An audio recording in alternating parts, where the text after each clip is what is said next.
critics raved about, a Mary Pickford different and greater than at any time in her career. But her longtime fans stayed away.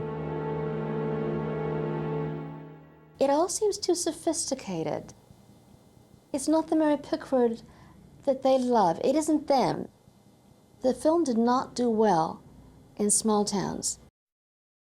Pickford was unnerved by the audience reaction, by the financial pressures of United Artists, by growing old.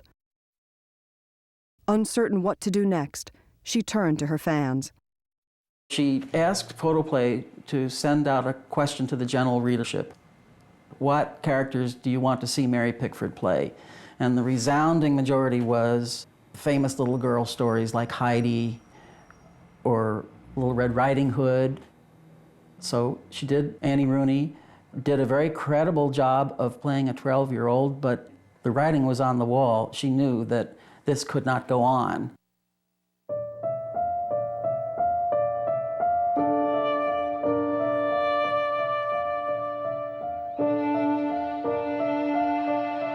Off-screen, Marion Douglas remained Hollywood's royalty.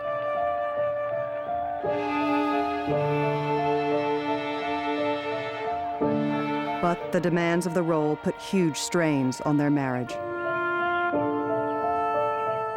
She's got so many balls in the air. She's helping to run a major motion picture corporation, United Artists. She's running her own motion picture production company, the Mary Pickford Company.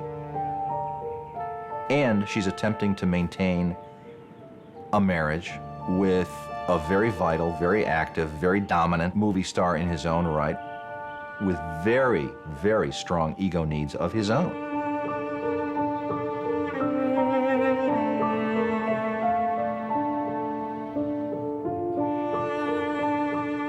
Their whole life was on. But she couldn't be on all the time. She'd be working all day, and then Douglas would have 40 people coming for dinner.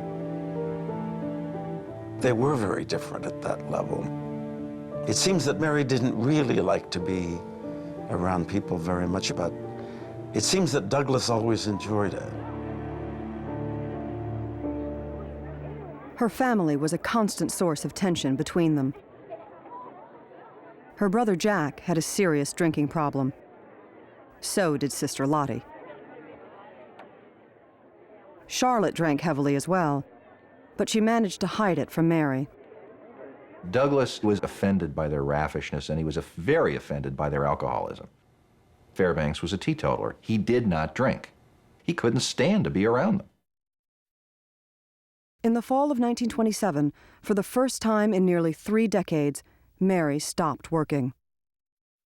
Charlotte was dying of cancer. Charlotte was her confidant, she was her advisor, she was her best friend, she was her mother. And it was just inconceivable to her that she wasn't going to be there.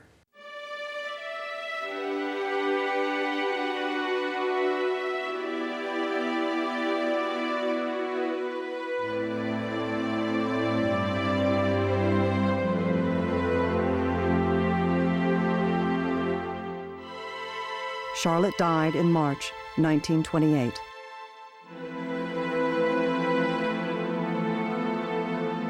It was one of the most cataclysmic emotional disasters of Mary Pickford's life. She practically had a nervous breakdown. Even though it was known that Charlotte was dying of cancer, she was not in any way emotionally prepared for it. She was almost my very life, Mary said. Without Charlotte, she felt she barely knew how to live.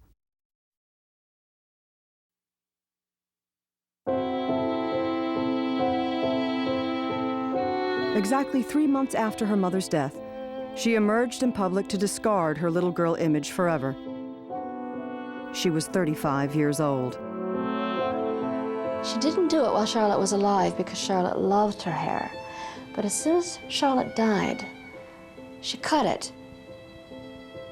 And Douglas Fairbanks had also loved her long hair. He began to cry when he saw what she had done. avalanche of criticism overwhelmed her. "You would have thought I had murdered someone, and perhaps I had," Mary said, but only to give her successor a chance to live. But it wasn't enough.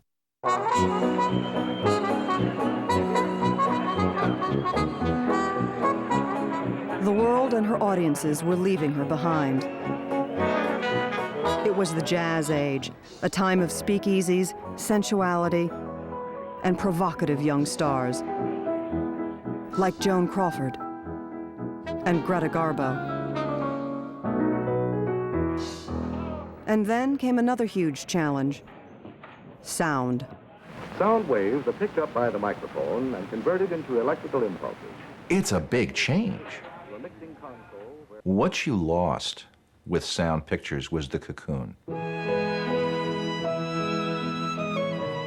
You had an orchestra on the set, and they would play your favorite music while you were acting.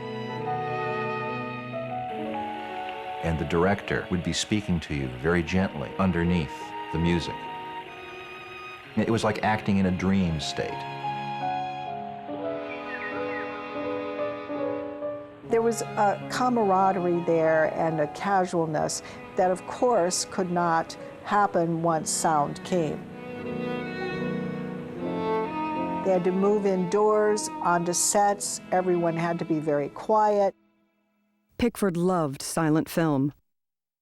But the producer in her realized that sound was the future. quiet. Speed. We just naturally seem to have a lot to say to one another, don't we? I always did think you were interesting. She launched into talkies, the first major star to dare make the transition. Everyone in the world wanted to hear what Mary Pickford's voice sounded like. It made more money than any Mary Pickford picture ever. Darling! But the awkwardness of early sound production showed, Oh, darling! and her choice of story was a mistake. Oh, you don't know my daddy. He's so terribly stubborn. If you go against him, he'd do most anything. When you see Mary Pickford in Coquette, you confront the problems of persona breakdown. First of all, she's talking. I know you will, Michael. Right away, that's like, wait, Mary doesn't speak. I'll keep house and I'll cook and I'll scrub and I'll take care of you. Then secondly, you have the bobbed hair, the flirtatious personality. And this is not who people thought Mary Pickford was. Why, you old fool, you ought to be begging me to marry her. She could adapt to sound. She was a theater actress. What's your daughter's name? But you won't let me. The issue was she was aging. She was now an older woman, and times were changing.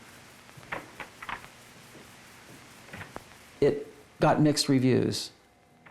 However, she was given the first Academy Award for an actress in a sound film. People in the industry respected her so much and realized that probably the end of her career was not that far off, and for everything she's done, she deserves this. Fairbanks, too, was facing the end of his career. He was 46.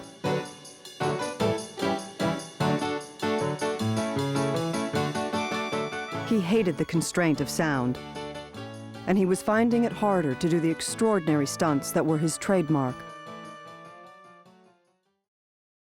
To boost their careers, the couple decided to try something new. They would make a film together.